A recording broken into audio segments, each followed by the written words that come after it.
when you observe yourself within, you see moving images, a world of images, generally known as fantasies.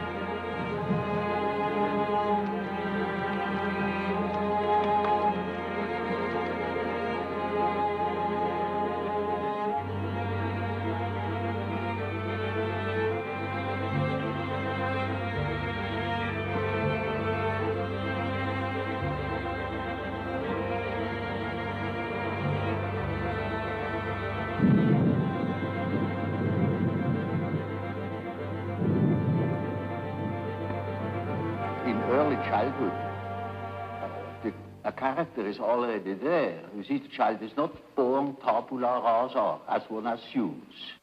The child is born as a high complexity with existing determinants that never waver through the whole life, and that give the child his character already in the earliest childhood.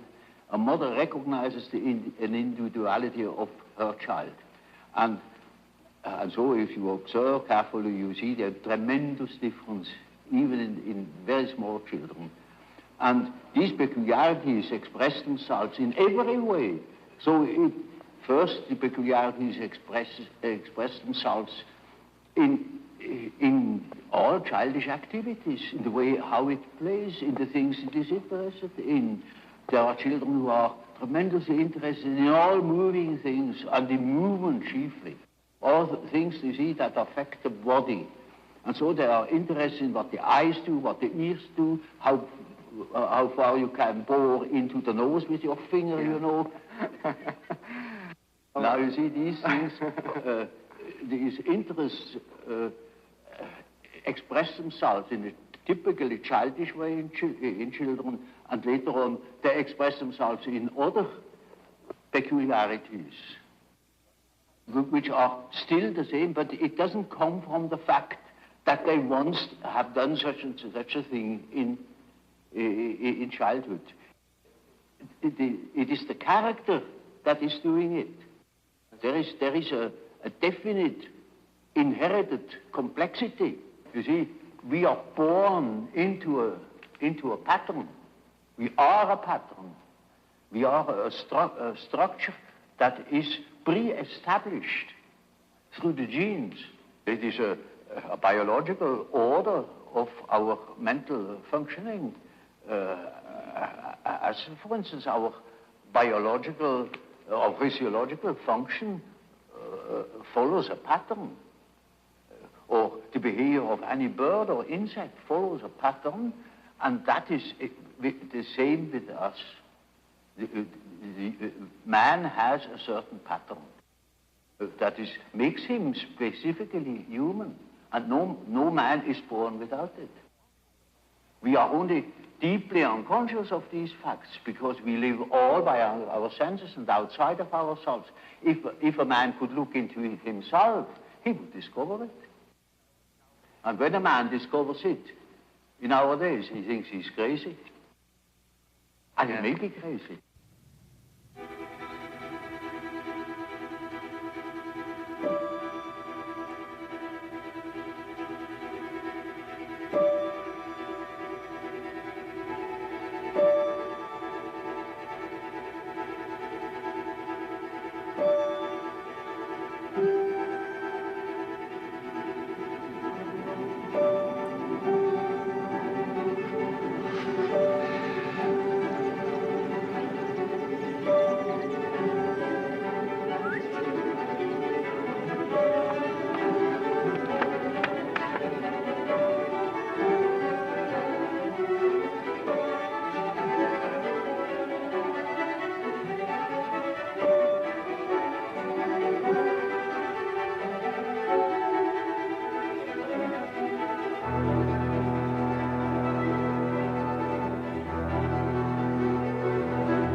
course, great individual differences. There are individuals who have an amazing knowledge of themselves,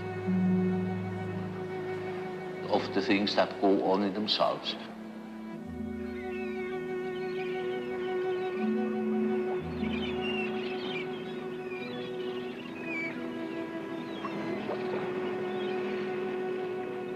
But even those people wouldn't be capable of knowing what is going on in their unconscious. For instance, they are not conscious of the fact that while they live a conscious life, all the time a myth is played in the unconscious. A myth that extends over centuries. Namely, archetypal ideas, a stream of archetypal ideas that goes on through one individual, through the centuries. You see, it is like a continuous stream. And that comes then to the daylight in the great movements. Say, in political movements or in spiritual movements. For instance, in the time before Reformation, people dreamt of the great change. And that's the reason why such great transformations could be predicted. If somebody has been clever enough to see what there is going on in people's mind, in the unconscious mind, would be able to predict it. For instance, I have predicted the Nazi rising in Germany through the observation of my German patients. They had dreams in which the whole thing was anticipated. And with considerable detail in the years before Hitler came, in the beginning of the, well, I could say the year 1919, I was sure that something was threatening in Germany, something very big and very catastrophic. And I only knew it through the observation of the unconscious. When you observe the world, you see people, you see houses, you see the sky, you see tangible objects. But when you observe yourself within, you see moving images, a world of images, generally known as fantasies. Yet these fantasies are facts. You see, it is a fact that a man has such and such a fantasy. And it is such a tangible fact, for instance, that when a man has a certain fantasy, another man may lose his life. Or a bridge is built. These houses were all fantasies. Everything you do here, all of the houses, everything was fantasy to begin with. And fantasy has a proper reality. That is not to be forgotten. Fantasy is not nothing. It is, of course, not a tangible object. But it is a fact, nevertheless. It is, say, a form of energy, despite the fact we can't measure it. It is a manifestation of something. And that is a reality. That is just a reality as, for instance, the peace treaty of Versailles or something like that. Yeah. It is no more. You can't show it. But it has been a fact. And so the psychical events are facts, are realities. And when you observe the stream of images within, you observe an aspect of the world within. And so, you see, the man who is going by the external world, by the influences of the external world, say society, or perceptions, sense perceptions, thinks that he is more valid, you know, because this is valid, this is real. And the man who goes by the subjective factor is not valid because subjective factor is nothing. Yeah. No, that man is just as well based because he is bases himself upon the world from within. And so he is quite right, even if he says, oh, there's nothing but my fantasy, you know. And of course that is the introvert. And as the introvert is always afraid of the external world, he will tell you, when you ask him, he will be apologetic about it. You say, of course, yes, I know, only my fantasies. And he has always a resentment. And as the world in general, particularly America, is extroverted like hell, the introvert has no place. Because he doesn't know that he beholds the world from within. And that gives him dignity, and that gives him certainty, because it is, nowadays particularly, the world hangs on a thin thread, and that is the psyche of man. Assume that certain fellows in Moscow lose their nerve or their common sense for a bit, and the whole world is in fire and flames. You see? It is, nowadays we are not threatened by elementary catastrophes. There is no such thing as an H-bomb. That is all man's doing. We are the great danger. The psyche is the great danger. What if something goes wrong with the psyche? You see? And so you see, it is demonstrated to us in our days what the power of the psyche is of man, how important it is to know something about it, but we know nothing about it.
Man is born with a certain functioning.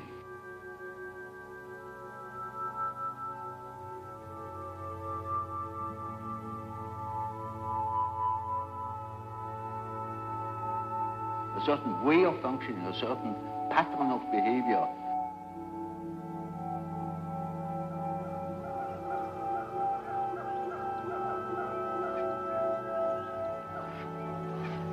And that is expressed in the form of archetypal images or archetypal forms. For instance, the way in which a man should behave is given by an archetype. And therefore, you see, the primitives tell such stories. A great deal of education goes through storytelling. You see, if you are unconscious about certain things that ought to be conscious, then you are dissociated. And then you are a man whose left hand never knows what the right is doing and counteracts or interferes with the right hand. Now, such a man is hampered all over the place. Yeah. American life is in a subtle way so one-sided and so déraciné, uprooted, that you must have something to compensate the earth.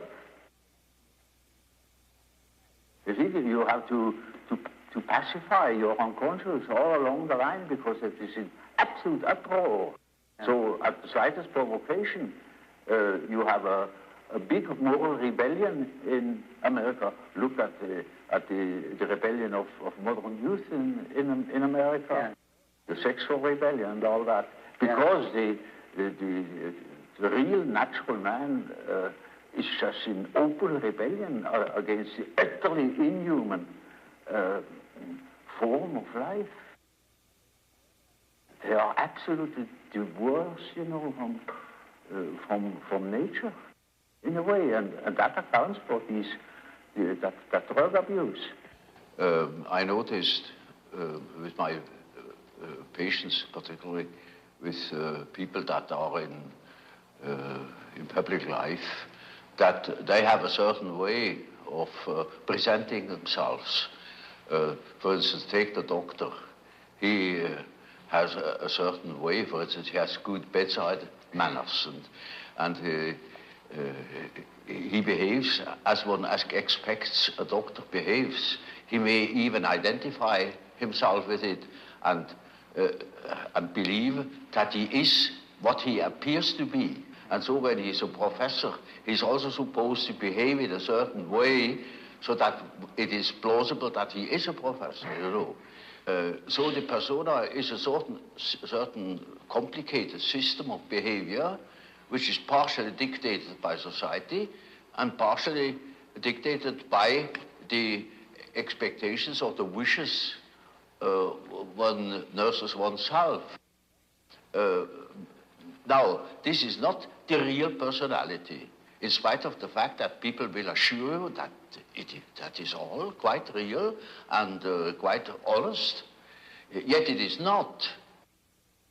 Now, such a performance, or say, yeah, the performance of the persona is quite all right as long as you know that you are not identical with the way in which you appear. But if you are unconscious of this fact, then you get into sometimes very disagreeable conflicts. Namely, people can't help noticing that at home, for instance, you are quite different from what you appear to be in public. And people who don't know it stumble over it in the end. They deny that they are like that, but they are like that. They are it. And then you don't know, now, which is the real man? Is he the man as he is at home or in intimate relations? Or is he the man that appears in public? It is a question of Jekyll and Hyde. Often. Yeah. It is such, occasionally there is such a difference that you would almost be able to speak of the double personality. And the more that is pronounced, the more people are neurotic. They get neurotic because they have two different ways. They contradict themselves all the time, and in as much as they are unconscious of themselves, they don't know it. They think they're all one. Everybody sees that they are two. And some know him only from one side, so others know him only from the other side. And then there are situations that clash, because the way you are creates certain situations with people in your relations, and these two situations don't chime in. They are just dissonances. For instance, take a singer. Yes. Who is absolutely controlling his voice. Suddenly he can't sing. Or any other, for take a man who writes fluently. Suddenly he makes a ridiculous mistake. There, his habit doesn't function. It may be, you know, that what the unconscious has to say is so disagreeable that one prefers not to listen. And in most cases, people would be probably less neurotic if they could admit the things. These things are always a bit difficult or disagreeable or inconvenient or something of the sort.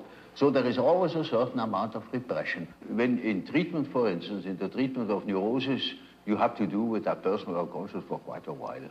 And then only dreams come that show that the collective unconscious is touched upon. Yes. Now, as long as there is material for personal nature, you have to deal with the personal unconscious. But when you get to uh, say, to a question, to a problem, which is no more merely personal, but also collective. You get collective dreaming.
is no system about it in therapy.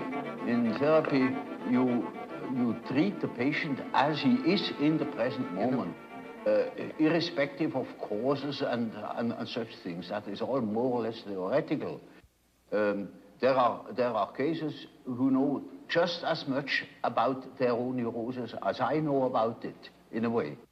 In such cases, I can start right away with posing the problem.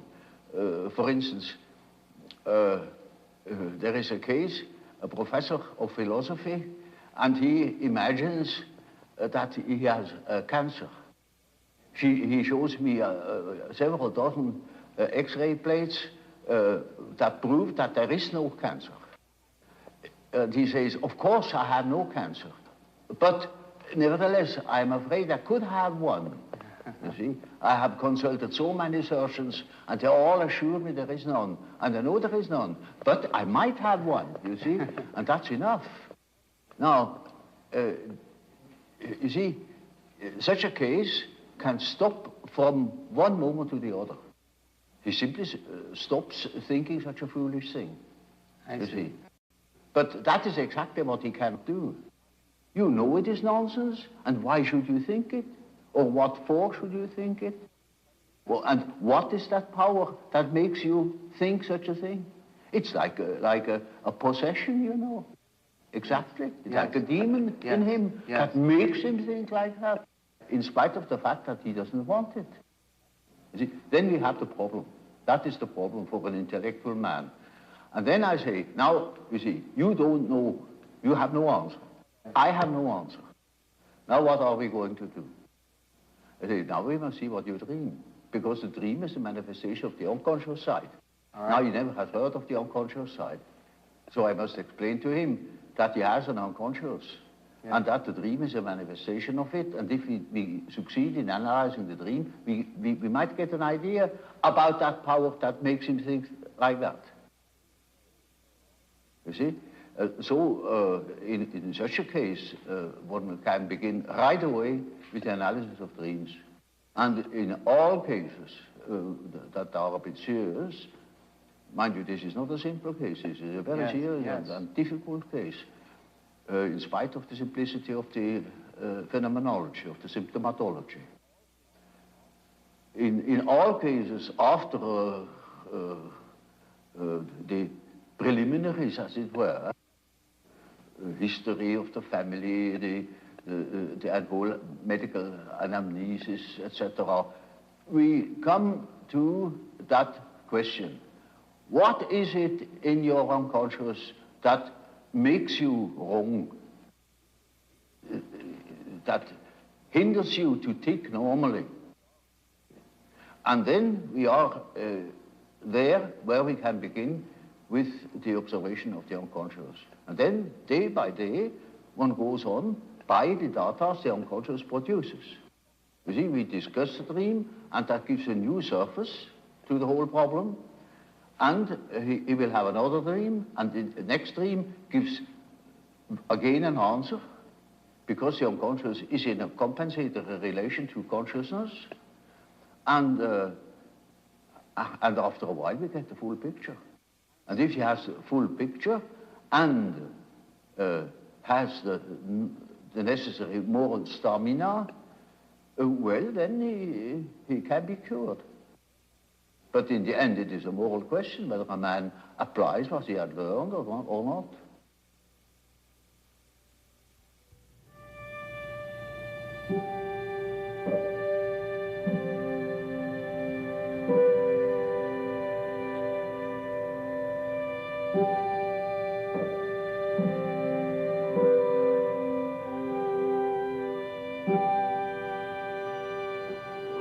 Is just one typical archetypal form. It is what they call in alchemy the quadratura circuli, the square in the circle, or the circle in the square. And it is an age-old symbol that goes right back in the prehistory of man, and is all over the earth. And it either expresses the deity or the self. these two terms are psychologically very much related, which doesn't mean that I believe that God is a self or that the self is God. I make that statement that there is a psychological relation, and that can be, have plenty of evidence for it. And it is a very important archetype. It's the archetype of an inner order. It is always used in that sense, either to make the arrangement of the many, many aspects of the universe, a world scheme, or a scheme of our psyche. And it expresses the fact that there is a center and a periphery. And it tries to embrace the whole. It's a symbol of wholeness. So you see, in a moment where, say, during a treatment, when there is great disorder and chaos in a man's mind, then this symbol can appear as in the form of a mandala in a dream, or when he makes imaginary fantastical drawings, or something of the sort. There it spontaneously appears as a compensatory archetype, bringing order, showing the possibility of order, centeredness. And it means a center which is not coincident with the ego, but with the wholeness. It is wholeness. It is our wholeness, which I call the self. The self is the term for wholeness. And I'm not whole in my ego. My ego is a fragment of my personality. So you see, that the center of a mandala is not the ego, it is the whole personality. The whole self. The center of the whole personality. And it plays a very great role in the East, for instance. But in the Middle Ages equally. And then it has been lost, it has been thought of as a mere sort of allegorical, decorative motive. But as a matter of fact, it is highly important and highly autonomous symbol that appears in dreams and so on, or in folklore.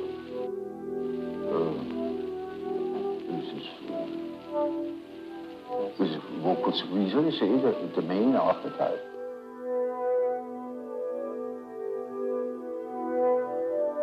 I had a case that was an intelligent young woman.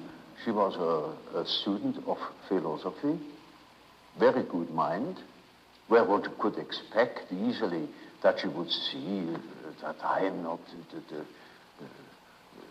parental authority. But she was utterly unable to get out of this delusion.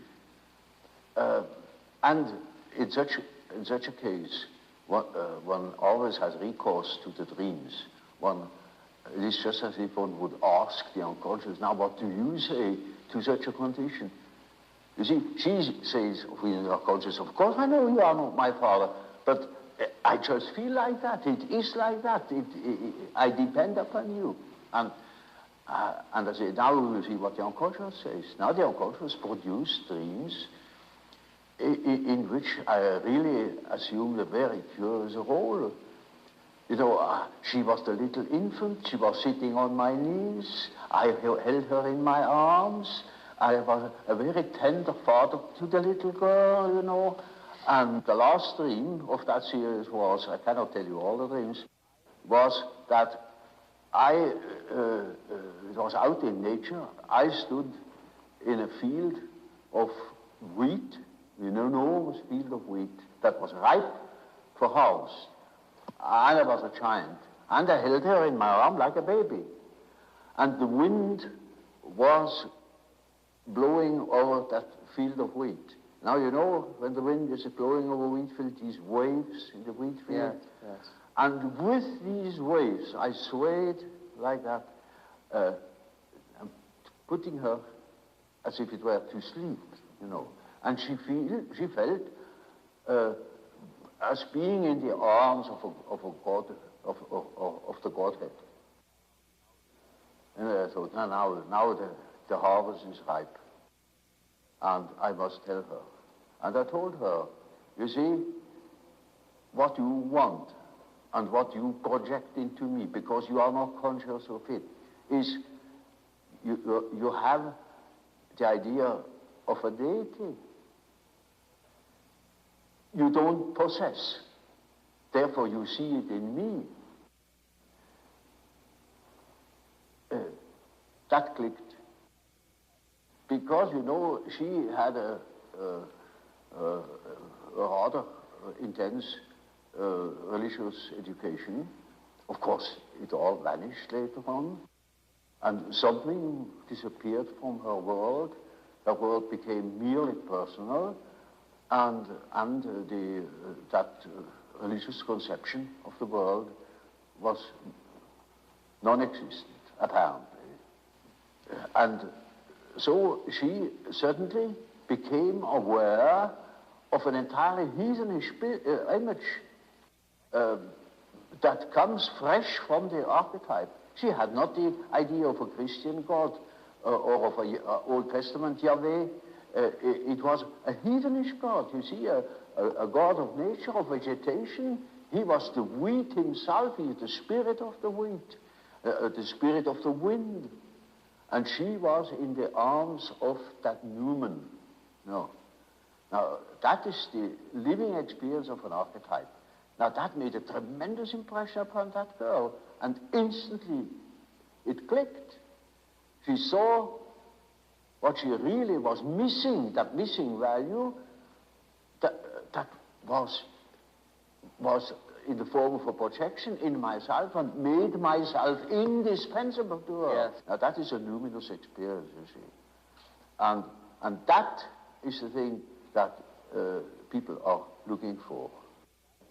An archetypal experience that gives them an incorruptible value. You see, they depend upon other conditions. They depend upon their desires, their ambitions, depend upon other people, because they have no value in themselves. They have nothing in themselves. They are only rational, and they are not in the possession of a treasure that would make them independent. But when that girl can hold that experience, then she doesn't depend anymore. She cannot depend anymore because that value is in herself. And that is a sort of liberation. And that is, of course, makes her complete, you know. Inasmuch as she can realize such a luminous experience, she is able to continue her path, her way, her individuation. The acorn can become an oak and not a donkey. Nature will take her course. She will become that which she is from the beginning.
it is a procedure that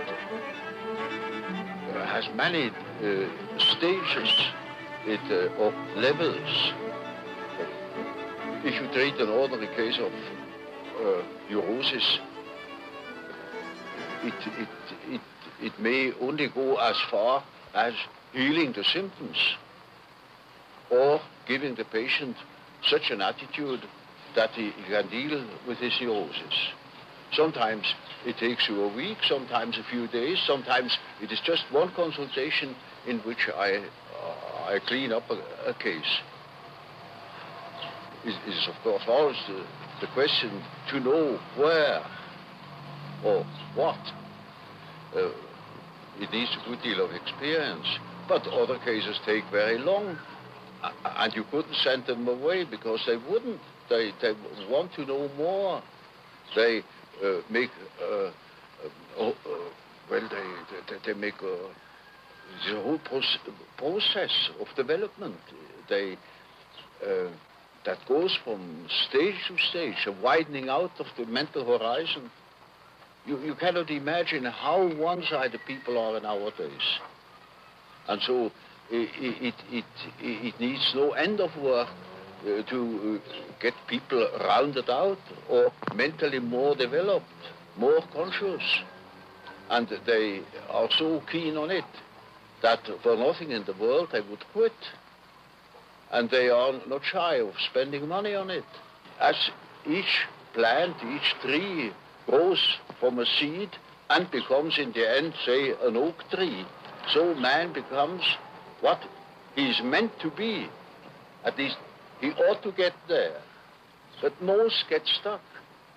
They could get much further if they had heard proper things or if they had spent the necessary time on themselves. But this is not popular, you know, to spend time on oneself, because our point of view is entirely extroverted.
Mythology is a pronouncing of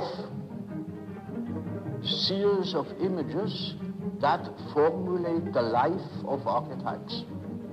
And so the statements of every religion, of many poets and so on, are statements about the inner mythological process, which is a necessity because man is not complete if he is not conscious of that aspect of things. So, you see, a man is not complete when he lives in a world of statistical truth. He must live in a world of his biological truth. That is his biological truth. That is not merely statistics. Yet our natural science makes everything to an average, reduces everything to an average. And of course, all the individual qualities are wiped out. That, of course, is most unbecoming. It is unhygienic. It deprives people of their specific values, where they are individuals. It deprives them of the most important experiences of their life, where they experience their own value, namely the creative background of their personality. And we think we are able to be born today and to live in no myth, without history. That is a disease. That's absolutely abnormal, because man is not born every day. He is once born in a specific historical setting with the specific historical qualities, and therefore he is only complete when he has a relation to these things. It's just as if you were born without eyes and ears, when you are growing up with no connection with the past. From the standpoint of natural science, you need no connection with the past. You can wipe it out. And that is a mutilation of the human being.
The self is merely a term that designates the whole personality. The whole personality of man is indescribable. His consciousness can be described. His unconscious cannot be described, because the unconscious, as I must repeat myself, is always unconscious. And it is really unconscious, but really does not know it. And so we don't know our unconscious personality. We have hints, we have certain ideas, but we don't know it really. Nobody can say where man ends. That is the beauty of it, you know. Yeah. It's very interesting. Yeah. The unconscious of man can reach God knows where. There we are going to make discoveries.